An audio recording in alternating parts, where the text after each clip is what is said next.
Hi, and welcome to the Standard of Hope podcast with Darryl Ragsdale. I'm excited to introduce a new series called Bible Basics 101. We here at the Standard understand that the Bible can be confusing at times. It can be hard for the common person picking up the Bible to understand all of the intricacies and nuances of such a well thought out and beautiful document. We are so often taught what to do, but very rarely are we taught how to do it. That's what Bible Basics 101 is all about. We strive to teach the Bible in a way that makes the concepts easy to understand, digest, and most importantly, live out in your everyday lives. We here at the Standard believe in three reach living: reaching up to develop a deeper relationship and understanding with God, reaching in to develop ourselves, grow, and walk in the purpose that God has for our lives so that we can project our best selves as ambassadors for the kingdom, and reaching out to share the message of faith, hope, and love that Jesus exemplified and to help others realize the love of Christ in their own lives. Join us on this journey as we learn to walk in our better.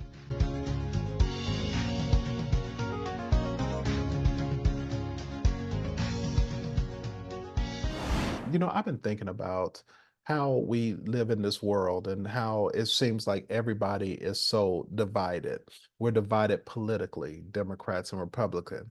We're divided genetically. We're man and woman right now. It seems like it's a big war. Men are hating women and women are hating men. Christian and everybody else. If you are a Christian right now, it feels like you are just being attacked at all sides. We're being attacked in the media, we're being attacked on TV, and just wherever they can attack us. It feels like, it's just so unpopular to be a Christian, as well as black white as the oldest, one of the oldest conflicts alive, different cultures and different colors.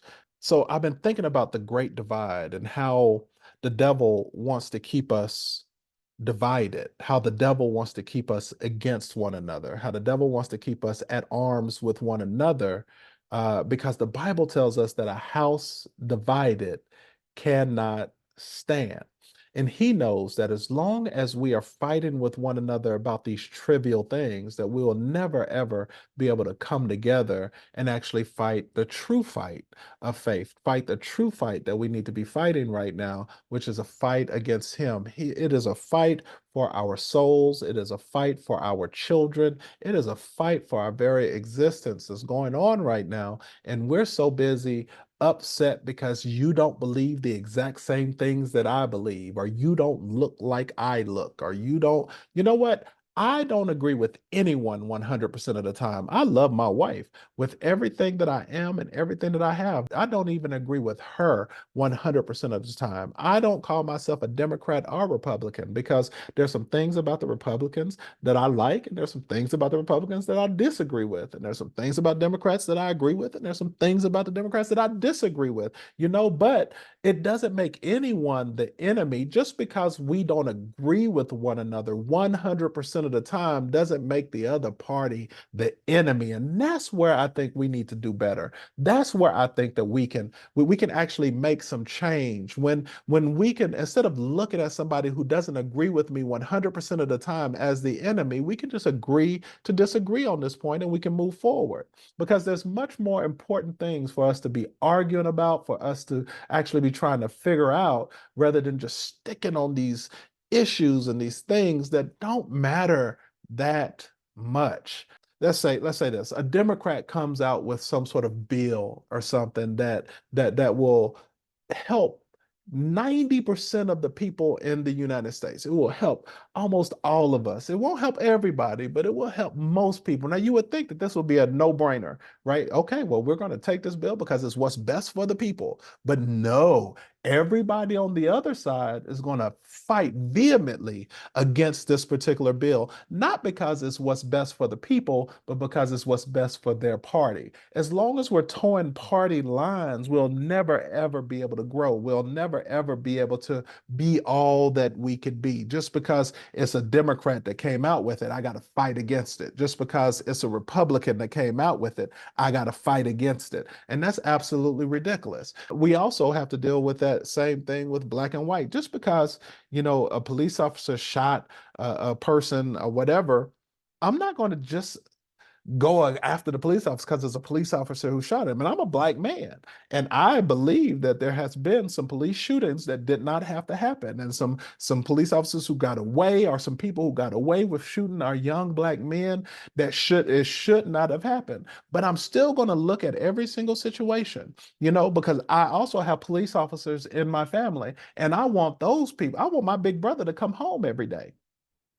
And I know that he has a dangerous job. And I know that he's out there trying to do the best he can and trying to do the right thing. But I know that if somebody pulls a gun on him, or if somebody is dangerous, or somebody goes after him, I want him to defend himself. So I'm not just going to throw every single police officer under the bus, or throw them all away and say that they're all wrong. No, there are some bad apples, but we also have some bad we also have some bad people on our side as well. You know what I'm saying? We also have some people that's out there doing very bad things and dangerous things and have very bad intentions. And a police officer needs to be able to defend himself as well. So it's not just a black and white issue. You have to look at every single situation and judge accordingly per the situation, not just a blanket thing. Men and women, I mean, so often, men will agree with the man just because it's a man. Oh, the man, the woman and the man are in an argument or something. Oh, I agree with the man just because it's a man. No, let's take a look at the situation. Our women will agree with the woman just because it's the woman. No, no, no. Let's look at every single situation and see exactly who. That's the only way that we could get better. And that's the only way that we can make this thing work. That's the only way that we could come to some sort of conclusions and to some sort of compromises and to some sort of real change in the world, is if we look at the situations that we're going through for real, and looking at the situation with honesty and with openness, and putting ourselves in the other person's shoes. And then maybe, just maybe, we'll be able to move forward and we'll be able to do better. One of the things I found, one of the things that I found with the whole, great divide, is that sometimes we divide ourselves. It's not even the external forces that takes us away from one another, that puts us at odds against one another. Sometimes we do it to ourselves. And I'm noticing that with me, that I've been doing that, especially with great people. Like I have some great men who have tried to befriend me and who have really reached out and tried to befriend me. And these guys successful and really good and all this other stuff. And I think because of my own insecurities that I tend to back away, or I tend to close down. And I've been really trying to kind of search myself, and why do I do that, and why? And I think it's because, so you'll know a little bit about me. Yes, I'm a grown man, and yes, I take care of all my business, but I also, I will watch a cartoon in a second. You know what I'm saying? I cannot wait for the next episode of My Hero Academia to come out. I'm the type of person who will jump on Fortnite with my kids and play a game and then get upset because I can't get a victory. I'm the type of person who will go see every single one of the new superhero movies, or I've seen every single one of the Marvel movies myself at the theater. I get excited about them when they are coming out. And sometimes when I'm with these successful men, I feel like that I'm a 40-something-year-old going on 16. And I'm just in, these guys are like grown men. They're talking about stocks and all these different things. And I'm like, I'm just not, it's just not my cup of tea. I'm not great at barbecuing. You know what I mean? I don't go fishing. You know what I'm saying? I like different things. And sometimes I feel like, I think that's my own insecurity. So when I'm around these great men, I think subconsciously I feel like that I'm not supposed to be in the room, and that will stop me, or causes me to kind of clam up and kind of shut down a little bit. And then they feel like, oh, he's not interested. It's not that I'm not interested. I would love to be around this person because I look up to this person, or I feel like this person has a lot to offer me. I could learn from you and all these other things. But I also feel like maybe I'm not worthy of that, or maybe, I'm not mature enough for that, or whatever and whatnot. And that's my own insecurity. So what I'm going to do, and what I'm going to ask you to do, if you have the same types of thoughts that I have, or the same types of insecurities that I have, that you would do the same thing that I'm doing, that you would actually give yourself a break. Allow people to turn you down. Like I shut down before they, get to know me well enough to make a decision whether or not they're going to like me or not. Right. So I shut down because I don't think I'm good enough or whatever. So what we should do and what I want you to do is to allow them to get to know you and let them make the decision. Don't make the decision for them. I make the decision for them. I shut down and then they'd be like, oh, he don't want to be around me or whatever. He doesn't call. I call him. He doesn't call me back. I left him a message. He didn't call me, all these different things. And what I'm gonna try to do going forward is listen, I'm gonna show you me. Quirky, nerdy, childish me. And if you like me, you like me. If you don't, you don't. And that's okay.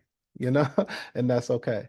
But in order for me to know fully, I have to actually put myself out there. I have to actually allow you to see me fully. Now, whether you think I'm a big kid or not, that'll be up to you to decide. But I'm going to give you that option, and I'm not going to take that option away from you. And I want you to do the same thing. I think if we all do that, we would have more and better relationships, long lasting relationships, because people would know you for who you are and not, for who you are showing them, because a lot of us are only showing people a small piece of us, not everything of us, not all of us. So I think that if we do that, we'll end up in a better space. I think that if we do that, we'll end up with more friends, maybe not more friends, but we will have true friends, people who are really around us, who really love us for us and who we are fully, 100%. Um, and I believe that's a beautiful thing. Who you are, 100% of you is beautiful because God made you perfect and God made you just how you are. And there's probably a lot more people out there that's like you than you think. I think that there's a lot of men my age who probably, you know, enjoy an occasional game of Fortnite or, or who enjoy anime from time to time. You know what I mean? Big guys like me who go to work every day, who take care of their family and love their children, but also um, enjoy a good Marvel movie from time to time, or enjoy talking about the new Black Panther movie that's about to come out. You know what I mean? I just think that there's more people like us than we think. And I think that we can't connect with those people because we're hiding that part of us a lot of the times. At least I can speak for myself and say that that's what I'm doing. So be with me, join me on this journey as we try to get out there. We try to do better and we try to grow our tribe. Grow our tribe, get out there, grow our tribe so that we can be supported when we need support, so that we can support others when they need support, so that we can all do better, be better, and live better, as our saying goes. So if you enjoyed what you saw here, I want you to like, share, and subscribe, man. Man, keep us in prayer here at the Standard of Hope podcast. We are always trying to grow, we're always trying to do better, and we just want to be the best that we can be in all things. And I pray the same thing for you. God bless you.